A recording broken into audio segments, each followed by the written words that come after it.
আসসালামু আলাইকুম, আমি রকিবুল ইসলাম। আবার আপনাদের মাঝে হাজির হয়েছি মাইক্রোসফট এক্সেলের নতুন আরেকটি ভিডিও নিয়ে। আজকের ভিডিওটা একটু অ্যাডভান্স লেভেলের। যারা মূলত অ্যাডভান্স লেভেল শিখতে চান তারা এই ভিডিওটা সম্পূর্ণ দেখলে অবশ্যই নতুন কিছু শিখবেন। আর যারা নতুন আছেন তারাও যদি ভিডিওটা একটু কয়েকবার ভিউ করেন তাহলে অবশ্যই আপনারা পুরো ভিডিওটা বুঝতে পারবেন এবং নতুন কিছু শিখতে পারবেন। আপনারা যারা আমার চ্যানেল নতুন এসেছেন তারা অবশ্যই চ্যানেলটাকে সাবস্ক্রাইব করবেন। আর অবশ্যই ভিডিওটা সম্পূর্ণ দেখার পর যদি ভালো লাগে তাহলে ভিডিওতে একটা লাইক দিয়ে যাবেন এবং শেয়ার করে বন্ধুদের বা আত্মীয় স্বজনকে জানার সুযোগ করে দিবেন। তো কথা না বাড়িয়ে চলুন আমরা আমাদের মূল টপিকসে ফিরে যাই। তো আমরা এখানে দেখুন, আজকে যে বিষয়টি শিখব সেটি অবশ্যই আপনারা ভিডিও টাইটেল থেকে জেনে ফেলেছেন অথবা থাম্বনেল থেকে জেনেছেন। আজকে আমরা কনসলিডেশন শিখব। এই কনসলিডেশনকে আমরা তিন ভাগে শিখব, যার মধ্যে প্রথমে আমরা শিখব 3D সাম, তারপরে শিখব স্ট্যাটিক অল সেম কনসলিডেশন এবং তারপরে শিখব লিঙ্ক অল সেম কনসলিডেশন। তো চলুন আমরা সর্বপ্রথম জেনে নিই 3D সামটা আসলে কি। এখানে আমরা কিছু ডেটা পূর্বের থেকে রেখেছি, যার মধ্যে এখানে দেখুন আমরা যদি এখানে হরিজন্টালি যোগ করি অটো সাম দিয়ে, দেখুন এখানে যোগটা হয়ে গেল। এটাকে বলা হয় 2D সাম। যদি আমরা এদিকে যোগ করি, দেখুন এটা যোগফলটা এখানে চলে আসলো, এটা হলো 2D সাম। কিন্তু আমরা যদি এই সবগুলো অর্থাৎ এই শীট এখানে তিনটা শীট 2018, 2019, 2020 এই তিনটা শীটের তথ্য যদি একসাথে যোগ করতে চাই তাহলে আমাদের অবশ্যই 3D সাম ব্যবহার করতে হবে। তো আমরা 3D সাম ব্যবহার করার জন্য অবশ্যই নতুন একটা শীটে যাব। আমরা সর্বপ্রথম এখানে ইকুয়াল টু ইউজ করব। আমরা জানি যে কোনো ফাংশন লেখার আগে ইকুয়াল টু ব্যবহার করতে হয়। এরপর আমরা সাম ফাংশনটি নিয়ে আসব, ট্যাব চেপে নিয়ে আসলাম। এবার আমরা চলে যাব আমাদের প্রথম শীটে 2018। আমি এখানে এসে আমি এই প্রথম সেলটা সিলেক্ট করলাম। সিলেক্ট করার পর কিবোর্ড থেকে শিফট চেপে নেক্সট শীট এবং তার পরের শীট সিলেক্ট হয়ে গেল। এবার আমি এন্টার প্রেস করব। আমাদের প্রত্যেকটা শীটের এই শীট এবং এই শীট, প্রত্যেকটা শীটের প্রথম যে সেলটা এই যে এই অ্যামাউন্টটা, এই অ্যামাউন্ট তার এই শীটের এই অ্যামাউন্ট এবং 18 সালের এই অ্যামাউন্ট এখানে যোগ হয়ে গেছে। এবার আমি এটাকে ড্র্যাগ করে দিই, ডান দিকে চলে আসলো। এবার আমি এটাকে আবার নিচের দিকে ড্র্যাগ করে দিই, দেখুন আমাদের তথ্যগুলো চলে আসলো। আমাদের এইখানে যতগুলো সেল রয়েছে ঠিক এর বাইরের অংশে দেখুন 0 চলে আসছে। যেহেতু কোনো ডেটা নেই সেহেতু ওরা কাউন্ট করতে পারেনি। আমরা ডেটাগুলো ডিলিট করে দিব, ডিলিট করে দিলাম। তো এখন যদি আমরা এখান থেকে কপি করে নিয়ে এসে এখানে পেস্ট করে দিই, দেখুন আমাদের সামারিটা তৈরি হয়ে গেল।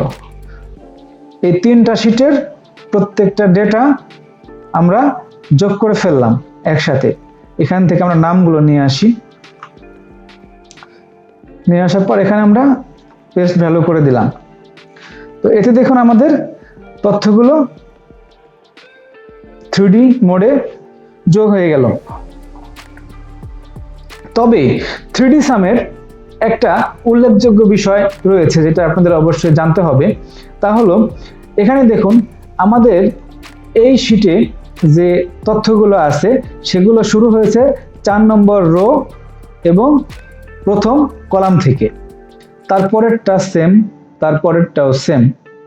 এবার যদি আমরা কোনো ডেটা এখান থেকে একটু সরিয়ে নিই, দেখুন সরিয়ে নিয়ে আসলাম, এইটা একটু নিচের দিকে নিয়ে যাই,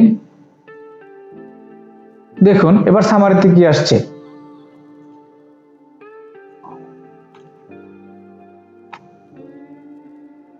সামারি দেখুন চেঞ্জ হয়ে গেছে।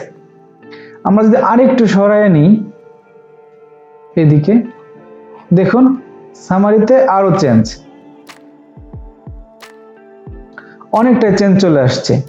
এখানে 200, দেখুন এখানে তো 200, একটার মধ্যেই 200 রয়েছে। আমি এইটাকে একটু সরিয়ে নিই, দেখুন আরো চেঞ্জ চলে আসবে। দেখুন সামারি 0, এখানে 0 চলে আসছে। এটা থেকে আমরা বুঝতে পারলাম যে আমরা যদি 3D মোডে যোগ করতে চাই তাহলে অবশ্যই আমাদের প্রত্যেকটা টেবিল নির্দিষ্ট কলাম এবং নির্দিষ্ট রোতে থাকতে হবে, সবগুলো টেবিল। তাহলে আমাদের এই 3D সামটা 100% ফলাফল আমরা পাবো, নইলে আমরা 100% ফলাফল কোনোভাবেই পাবো না। এবার আসি আমরা আমাদের পরবর্তী ধাপে। যেহেতু প্রথম ধাপের কাজ আমাদের শেষ, 3D সাম আমরা দেখে ফেললাম, এবার আমরা আসবো স্ট্যাটিক অল সেম কনসলিডেশনে। এখানে এসে আমরা এই তথ্যগুলো মুছে ফেলি। আমরা যে কোনো একটা সেলে আসি, আসার পর আমরা চলে যাই ডেটা, এখান থেকে কনসলিডেট।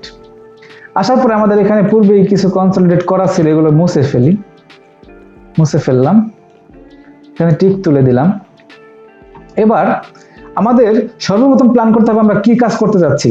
আমরা যোগ করব নাকি কাউন্ট করব নাকি average, maximum, minimum, product, count number, কোনটা করব আমরা সেটা আগে এখানে সিলেক্ট করব। আমরা সাম করতে চাচ্ছি অর্থাৎ যোগ করতে চাচ্ছি। এবার আমরা রেফারেন্সে আসব, আসার পর জাস্ট এখানে শীটের উপরে ক্লিক করব। ক্লিক করার পর এই অংশটা সিলেক্ট করে দিব। প্রথম কাজ শেষ, এখানে অ্যাডে ক্লিক। এবার আমরা দ্বিতীয় শীটে আসব, আসার পর এখান থেকে এই ডেটা সিলেক্ট করে দিব। দেওয়ার পর অ্যাডে ক্লিক করব। এরপর আমরা পরবর্তী শীট, লাস্ট শীটে আসব, আসার পর এখান থেকেও তথ্য সিলেক্ট করে দিব এবং অ্যাড করে দিব। হয়ে গেল আমাদের 3টা টেবিল অ্যাড। এবার নিচের দিকে দেখুন, এখানে 3টা রেডিও বাটন রয়েছে। তো এই রেডিও বাটনগুলো আমরা চাইলে টিক দিতে পারি এবং টিক নাও দিতে পারি। তবে টিক কেন দিব? যদি আমরা টপ রোতে টিক দিয়ে দিই তাহলে আমাদের যে টেবিলটা রয়েছে 2018 সালে এবং 19 এবং 20 সালে, সেই টেবিলের টপে যে রোটা রয়েছে সেই রোটা শো করবে। আমি আপনাদেরকে দেখাচ্ছি। আমি এখানে টপ রো ক্লিক করলাম না, আমি ওকে প্রেস করি। দেখুন আমাদের শুধু তথ্যগুলো চলে আসছে, কিন্তু উপর নিচে কিছুই আসে নাই। তো আমরা চাচ্ছি আমাদের অবশ্যই উপরে এবং বাম পাশের কলামটা আসতে হবে, যেগুলো হেডিং কলাম আমরা বলি, হেডিং কলাম এবং হেডিং রো। তো আমি জাস্ট কন্ট্রোল জেড চেপে ফিরে গেলাম, আবার কনসোলিডেটে ক্লিক করলাম। ক্লিক করার পর আমি এখানে টপ রো এবং লেফট কলাম দিয়ে দিলাম।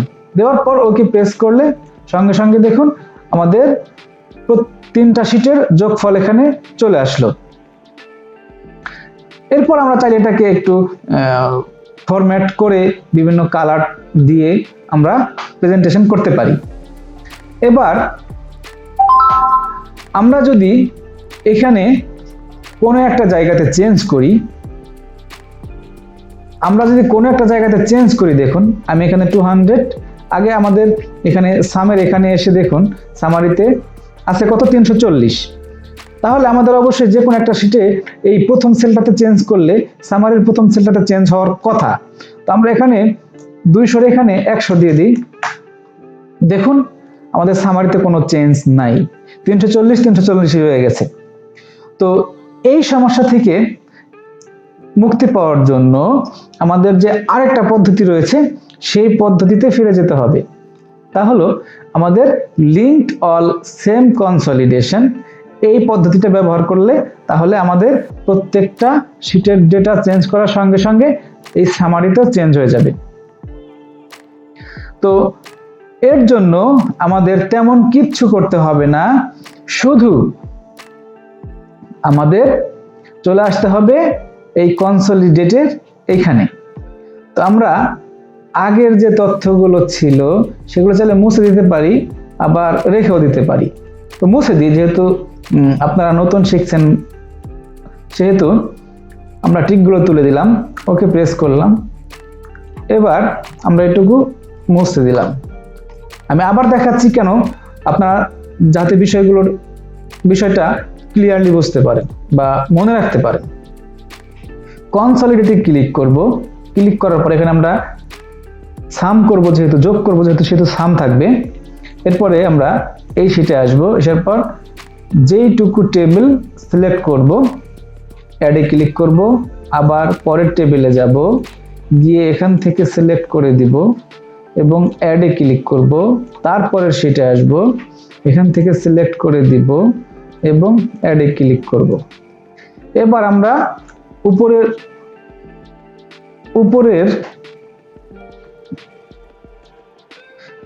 উপরের যে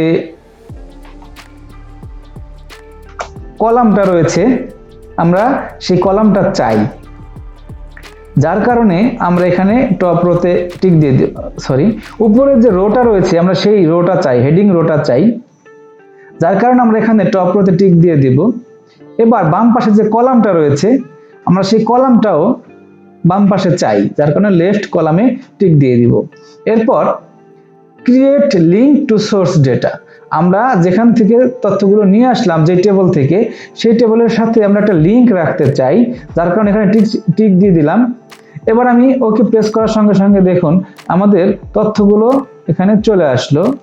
এখানে 240, আমি একটু চেঞ্জ করে দেখি, এখানে 50 দিয়ে দিই। দেখুন ওইখানে 240 ছিল আগে, এখন হয়ে গেছে 190। এভাবে আমরা বিভিন্ন ডেটা শিট থেকে তথ্য নিয়ে একটা সামারিতে যোগ করে দেখাতে পারি বা অন্য যে কোনো একটা কাজ করে দেখাতে পারি। কনসলিডেটের মাধ্যমে কাউন্ট করতে পারি, অ্যাভারেজ করতে পারি। তো আশা করি আপনারা ভিডিওটা বুঝতে পারলেন। ভিডিওতে যে টপিকসটা ছিল সেই টপিকসটা, আপনারা যদি নতুন কিছু শিখে থাকেন তাহলে অবশ্যই ভিডিওতে একটা লাইক দিবেন, যাতে আমি নতুন নতুন ভিডিও তৈরিতে উৎসাহী হই। আর যারা নতুন এসেছেন তারা চ্যানেলটাকে সাবস্ক্রাইব করতে ভুলবেন না, কারণ আপনারা পাশে থাকলেই আমরা নতুন নতুন ভিডিও আপলোডে উদ্বুদ্ধ হব। তো খুব শীঘ্রই পরবর্তী ভিডিও নিয়ে আসছি। অবশ্যই পাশের বেল আইকনটা বাজিয়ে দিবেন, যাতে পরবর্তী ভিডিও দেওয়ার সঙ্গে সঙ্গে নোটিফিকেশন আপনার কাছে চলে যায়। তো সেই পর্যন্ত ভালো থাকবেন, সুস্থ থাকবেন।